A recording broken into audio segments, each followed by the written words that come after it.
India Legal presents Courts Roundup.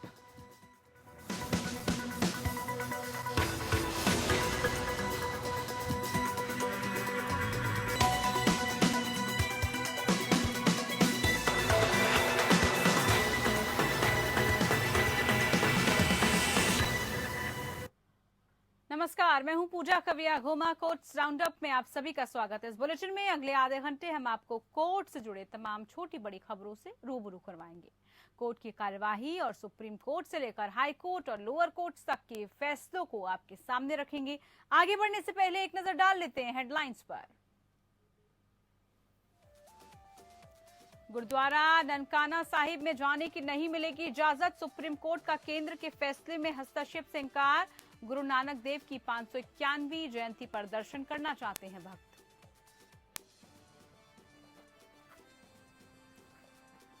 Justice Ramana ने छात्रा के लिखे पत्र पर की कार्रवाई। तेलंगाना गांव में बस सेवा बहाल की बहाल।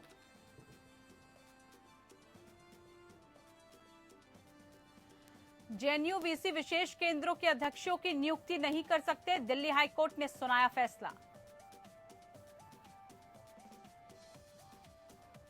केरल हाईकोर्ट में बिना तलाक लिए दूसरी शादी करने के लिए सजा का प्रावधान करने वाली आईपीसी की धारा 494 की संवैधानिकता को चुनौती कहा।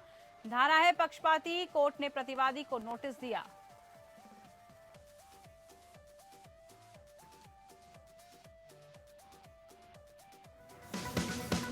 India Legal presents Courts Roundup.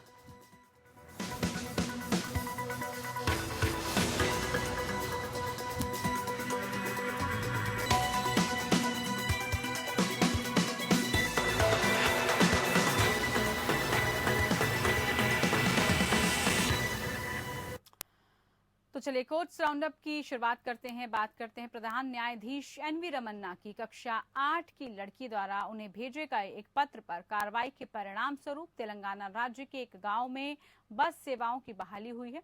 Telangana में 8वीं कक्षा की छात्रा पी वैष्णवी ने सीजीआई रमन्ना को एक पत्र लिखा, जिसमें कोविड महामारी के बंद बाद रंगारेड्डी जिले में उनके गांव के लिए बस सेवाओं के बंद होने के बारे में बताया गया। इसके परिणाम स्वरूप वो और उनके भाई बहन प्रीति और प्रणीत को स्कूल जाने में काफी दिक्कतों का सामना करना पड़ रहा है।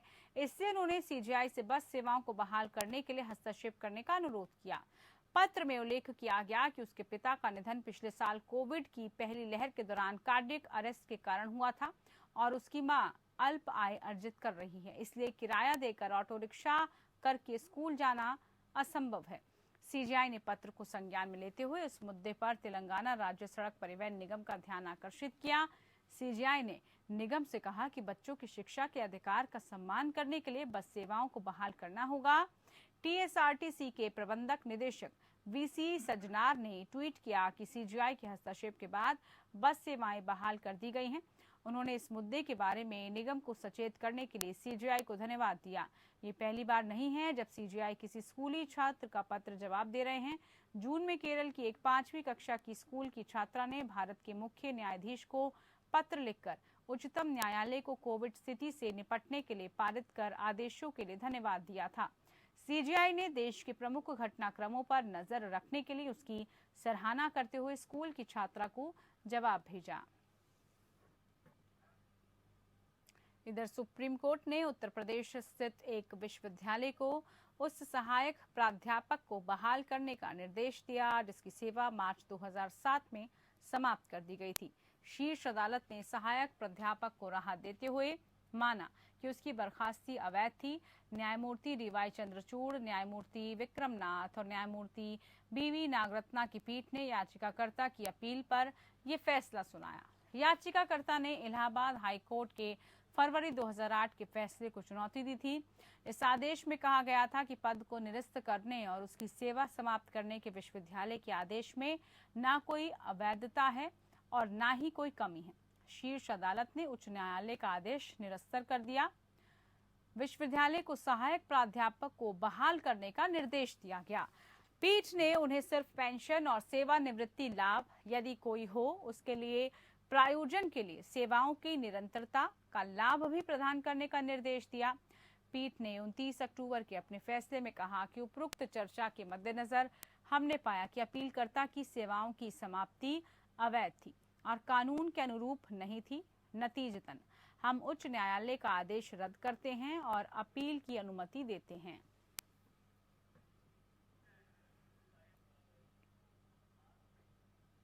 इधर सुप्रीम कोर्ट ने पाकिस्तान में स्थित गुरुद्वारा ननकाना साहिब और कुछ अन्य गुरुद्वारों में जाने की अनुमति देने के लिए केंद्र सरकार को आदेश देने की याचिका की सुनवाई करने से इनकार कर दिया। ये श्रद्धालु गुरु नानक देव की 591वीं जयंती पर आयोजित होने वाले कार्यक्रमों के सिलसिले में वहां जाना चाहते थे। गृह मंत्रालय से 18 अक्टूबर को मिले जवाब के विरोध में गुरुद्वारा साहिब दशमेश दरबार ने ये याचिका दायर की थी। गृह मंत्रालय ने कोविड-19 महामारी के कारण लगी बंदिशों के चलते 55 श्रद्धालुओं के जत्थे को 23 अक्टूबर से 1 नवंबर या नवंबर से 11 नवंबर के बीच पाकिस्तान जाने की अनुमति देने से इनकार कर दिया था। मंत्रालय ने 17 नवंबर के बाद की तारीखों में पाकिस्तान जाने का कार्यक्रम तय करने के लिए कहा था। उस समय यात्रा के लिए अनुमति देने पर विचार किया जा सकता है। गृह मंत्रालय ने अनुमति के लिए पत्र पंजाब सरकार के जरिए भेजने के लिए भी कहा था। केंद्र सरकार के फैसले में किसी तरह का हस्तक्षेप करने से इनकार करते हुए जस्टिस एस.के. कौल और जस्टिस एम.एम. सुंदरेश की पीठ ने कहा, कोविड महामारी के चलते आवागमन से संबंधित बंदिशें लगाई गई हैं, जनहित में इनका पालन जरूरी है।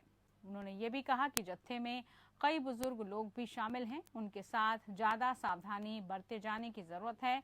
पीठ ने संविधान के अनुच्छेद 32 का हवाला देते हुए गुरुद्वारे की याचिका को खारिज कर दिया है। इधर सुप्रीम कोर्ट ने कहा कि एक अपराधी जिसने लूट डकैती के समय किसी भी घातक हथियार का इस्तेमाल नहीं किया था, उसे भारतीय दंड संहिता की धारा 397 के तहत दोषी नहीं ठहराया जा सकता। लूट डकैती करते समय एक अपराधी द्वारा घातक हथियार का उपयोग किसी अन्य अपराधी जिसने किसी भी घातक हथियार का उपयोग नहीं किया है, उस पर न्यूनतम दंड लगाने के लिए धारा 397 आईपीसी को आकर्षित नहीं कर सकता है।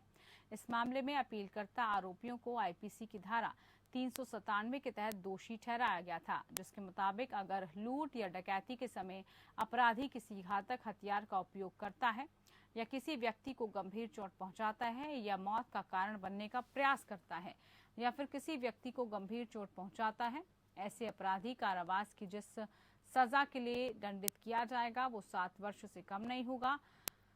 धारा 391 आईपीसी डकैती को परिभाषित करता है जब 5 या अधिक व्यक्ति संयुक्त रूप से लूट प्रयास करते हैं या फिर करने का प्रयास करते हैं तो कहा जा सकता है कि आरोपी ने डकैती की है। भारतीय दंड संहिता की धारा 393 के मुताबिक लूट का प्रयास भी कठोर कारावास से दंडनीय है, जिसे 7 साल तक बढ़ाया जा सकता है और साथ ही जुर्माना भी लगाया जा सकता है।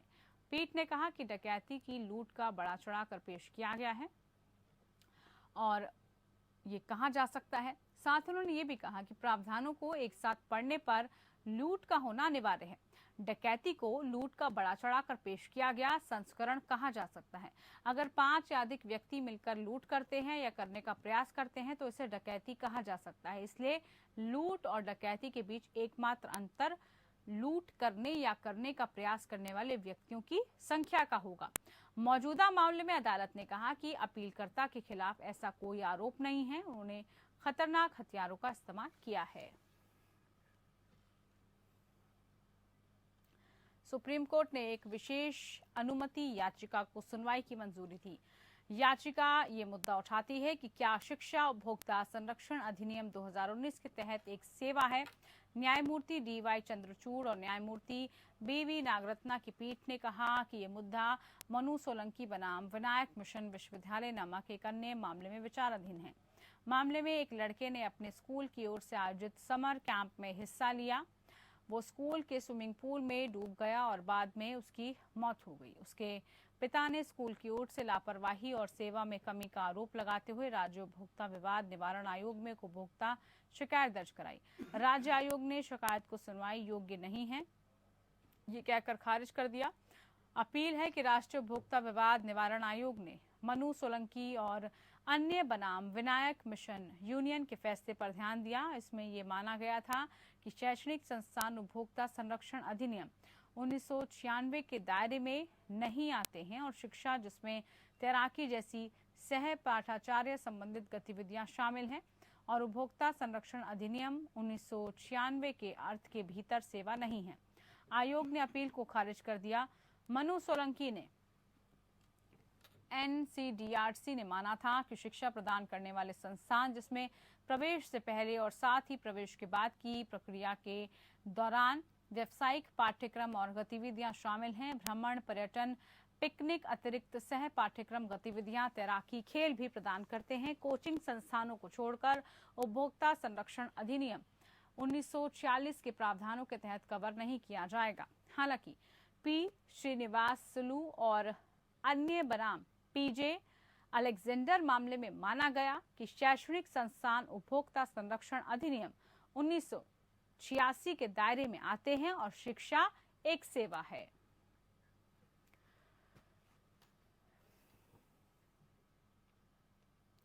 इधर दिल्ली हाई कोर्ट ने प्रथम दृष्टया पाया कि जवाहरलाल नेहरू विश्वविद्यालय के वाइस चांसलर 9 विशेष केंद्रों में अध्यक्षों की नियुक्ति करने की शक्ति का प्रयोग नहीं कर सकते हैं। हाईकोर्ट ने कहा कि VC द्वारा की गई नियुक्तियों को चुनौती देने वाली याचिकाओं के लंबित रहने के दौरान उन्हें बड़े निर्णय लेने से रोक सकते हैं।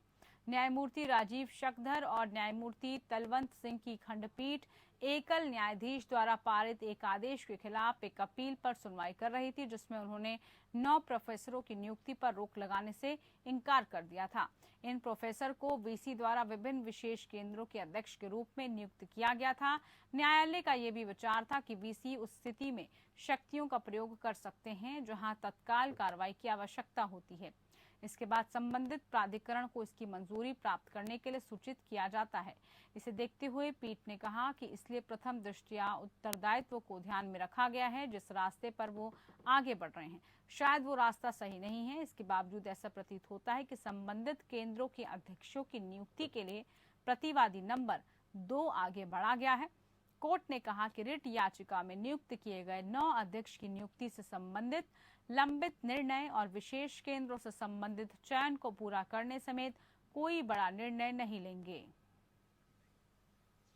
केरल हाईकोर्ट की जहां पर बिना तलाक लिए दूसरी शादी करने के लिए सजा का प्रावधान करने वाली भारतीय दंड संहिता की धारा 494 की संवैधानिकता को चुनौती देते हुए एक याचिका दायर की गई है।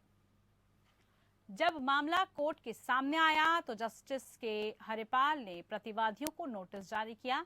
आपराधिक मुकदमे का सामना कर रहे याचिकाकर्ता ने कहा कि भारतीय दंड संहिता पूरे भारत में एक समान आवेदन के एकमात्र उद्देश्य के साथ अधिनियम एक धर्मनिरपेक्ष कानून है और ये हर व्यक्ति यानी हर जाति, पंथ, लिंग, धर्म, नस्ल पर लागू होता है। याचिका में कहा गया कि IPC की धारा 494 कानून का एकमात्र प्रावधान है जो पूरी तरह से कानून व्यक्तिगत कानून के आधार पर एक कृत्य का अपराधीकरण करता है और विभिन्न धर्मों के लोगों के बीच भेदभाव करता है। याचिकाकर्ता के अनुसार धारा 494 अनिवार्य रूप से लोगों को उनके व्यक्तिगत कानून के आधार पर वर्गीकृत करती है और व्यक्तिगत कानून के आधार पर दूसरी शादी के कृत्य को अपराधी बनाती है। दंड विभाग ने ऐसा दृष्टिकोण न केवल मनमाना है बल्कि अनुचित और असंवैधानिक है।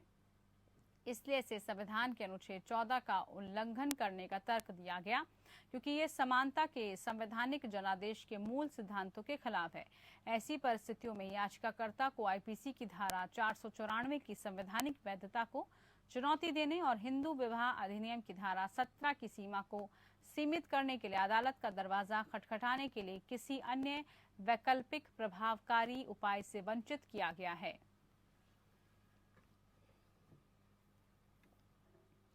केरल हाईकोर्ट ने हिरासत में मौत के मामले में आरोपी 7 आबकारी अधिकारियों की बहाली पर मंगलवार को असंतोष जताया है। न्यायमूर्ति PV कुन्ही कृष्णन ने मामले में शामिल पक्षों को सुनने के बाद कहा कि मैं प्रतिवादी के रुख से संतुष्ट नहीं हूं। पक्षकार एक हत्या के मामले में शामिल रहने वाले आबकारी विभाग की एक सिफारिश के आधार पर प्रतिवादियों की बहाली के संबंध में एक हलफनामा दायर करे। मामले को आगे विचार के लिए 26 नवंबर को सूचीबद्ध किया गया। इस समय तक प्रतिवादियों को एक हलफनामा दाखिल करने का निर्देश दिया गया। ये अवलोकन मृतक की पत्नी रंजीत कुमार द्वारा दायर एक याचिका में आया है। 2 साल पहले आबकारी हिरासत में उसकी मौत हो गई थी। याचिकाकर्ता ने हिरासत में मौत के मामले में आरोपी आबकारी विभाग के कुछ अधिकारियों के निलंबन को वापस लेने के सरकारी आदेश को चुनौती दी है। आबकारी अधिकारियों ने मृतक रंजीत कुमार को 1 अक्टूबर 2019 को गुरुवायूर से कथित तौर पर 2 किलोग्राम गांजा रखने के आरोप में अवैध हिरासत में ले लिया था। आरोप है कि उसे त्रिशूर जिले में एक ताड़ी की दुकान के गोदाम में ले जाया गया और उसके साथ बेरहमी से मारपीट की गई।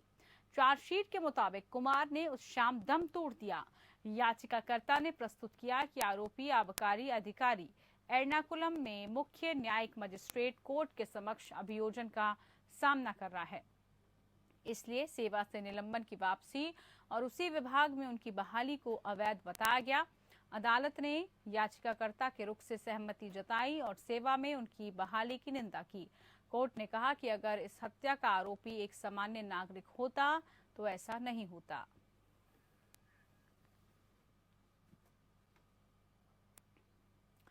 कर्नाटक हाईकोर्ट ने एक आजीवन दोषी की पैरोल की अवधि को इस आधार पर बढ़ाने से इनकार कर दिया कि वो कोविड-19 बीमारी से पीड़ित है। न्यायमूर्ति कृष्ण एस दीक्षित की एकल पीठ ने 18 मार्च से पैरोल पर चल रही शशि कुमार द्वारा दायर याचिका को खारिज करते हुए कहा कि याचिकाकर्ता के वकील का निवेदन है कि वो कोविड-19 बीमारी से पीड़ित है और उसे पूरी तरह से ठीक होने के लिए पैरोल के एक और विस्तार की आवश्यकता है। एजीआई ये प्रस्तुत करने से अधिक उचित है कि जेलों और अन्य सरकारी अस्पतालों में रोगग्रस्त कैदियों के लिए पर्याप्त सुविधाएं उपलब्ध है। कोर्ट ने कहा कि ये बहुत कमजोर आधार है। इस तरह के आधार को बनाए रखने के लिए कोई सांख्यिकी डेटा तैयार नहीं किया जाता है, अन्यथा हमारे जैसे आबादी वाले समाज और जेल में कुछ भीड़-भाड़ हो सकती है जो अनिवार्य रूप से होती है। हालांकि ऐसा नहीं है कि कोई इसका आधार नहीं हो। याचिकाकर्ता को दंडनीय अपराधों के लिए दोषी ठहराया गया था। उसे 30 दिनों की अवधि के लिए पुलिस महानिदेशक कारागार और सुधार सेवाएं तथा मुख्य कारागार के मुख्य अधीक्षक के स्थायी आदेश पर पैरोल पर रिहा किया गया था। पैरोल विस्तार मिलने के बाद भी कोविड-19 से संबंधित स्वास्थ्य मुद्दों के आधार पर प्रतिवादी के समक्ष एक और 60 दिनों के लिए पैरोल के विस्तार के लिए एक अभ्यावेदन दिया, जिसे खारिज कर दिए जाने के बाद उन्होंने अदालत का दरवाजा खटखटाया। याचिका को खारिज करते हुए अदालत ने कहा कि ये आपराधिक न्यायशास्त्र को एक अच्छी तरह से स्थापित सिद्धांत है कि पैरोल या फरलो पर एक अपराधी की रिहाई को अधिकार के रूप में नहीं मांगा जा सकता। आजीवन दोषियों को पैरोल या फरलो पर रिहा करने न्याय की भावना को ठेस पहुंचाने जैसा है। इधर भारतीय मूल के कनाडा के नागरिक को आपराधिक मामला लंबित रहते 1 वर्ष के लिए कनाडा जाने की अनुमति देने से पंजाब हरियाणा हाईकोर्ट ने इनकार कर दिया। हाईकोर्ट ने कहा कि आरोपी को विदेश जाने की अनुमति देते हुए अदालतों को अधिकतम सक्रिय रहने की जरूरत होती है। दलजीत सिंह ने कहा कि हाईकोर्ट में याचिका दाखिल करते हुए बताया गया कि लुधियाना में उस पर 5 मार्च 2019 को आपराधिक मामला दर्ज हुआ था। इस मामले में उसने अर्जी दाखिल करते हुए 1 वर्ष के लिए कनाडा जाने की अनुमति मांगी थी। याचिका की दलील थी कि उसे अपनी नौकरी ज्वाइन करनी है और साथ ही वो अपने परिवार से 2018 से अब तक नहीं मिल पाया है। याची ने कहा कि विदेश यात्रा करना उसका अधिकार है और सुप्रीम कोर्ट भी स्पष्ट कर चुका है कि जब तक अपराध साबित नहीं हो जाता तब तक व्यक्ति निर्दोष होता है। हाईकोर्ट ने याचिका पक्ष में दलीलों को सुनने के बाद कहा कि इस मामले में आरोपी कनाडा का नागरिक है और यदि उसे भारत से बाहर जाने की अनुमति दी गई तो ये संभावना है कि वो न लौटे। याची पर आपराधिक मामला लंबित है और यदि उसे 1 वर्ष के लिए देश से बाहर जाने की अनुमति दी गई है तो इस मामले का ट्रायल लटक जाएगा। हाईकोर्ट ने कहा कि बेशक यात्रा करना हर नागरिक का अधिकार होता है, लेकिन जब बात विदेश यात्री की हो तो किसी पर भी आपराधिक मामला लंबित हो तो न्यायालय को इस दिशा में निर्णय लेने का अधिकार होता है। वैसे भी आरोपी को विदेश जाने की अनुमति देते हुए न्यायालय को अधिक सक्रिय रहने की आवश्यकता होती है। नियम 134 ए के नाम पर शिक्षा विभाग द्वारा मनमानी का आरोप लगाते हुए निजी स्कूलों ने हाईकोर्ट की शरण ली है। याचिका पर हाईकोर्ट ने हरियाणा सरकार को नोटिस जारी करते हुए अगली सुनवाई तक स्कूलों पर कार्रवाई न करने का आदेश दिया है। हरियाणा प्रोग्रेसिव स्कूल कॉन्फ्रेंस ने हाई कोर्ट में याचिका दाखिल करते हुए हरियाणा सरकार की ओर से 8 अक्टूबर को जारी आदेश को चुनौती दी है। इस आदेश के तहत स्कूलों को 10% आरक्षण सीटों के बारे में सूचना देने को कहा गया था। याचिका में कोर्ट को बताया गया कि हरियाणा स्कूल शिक्षा नियम 2003 के अनुसार 10% सीटों को आरक्षित करने का प्रावधान है। अबूडा की जमीनों पर बने स्कूलों में 20% सीटों को ईडब्ल्यूएस कोटा के छात्रों के लिए आरक्षित करने का प्रयास किया जा रहा है। ऐसे में विचित्र स्थिति बन गई है। याची ने कहा कि साथ ही ये भी स्पष्ट होना चाहिए कि इन एडमिशन की एवज में स्कूलों को कितना और कब तक भुगतान किया जाएगा। हाईकोर्ट ने याची पक्ष की दलीलों से सहमति जताते हुए हरियाणा सरकार और शिक्षा विभाग को नोटिस जारी करते हुए जवाब दाखिल करने का आदेश दिया है। साथ ही अगली सुनवाई तक किसी भी मान्यता प्राप्त स्कूल के खिलाफ कार्रवाई न करने का आदेश दिया है।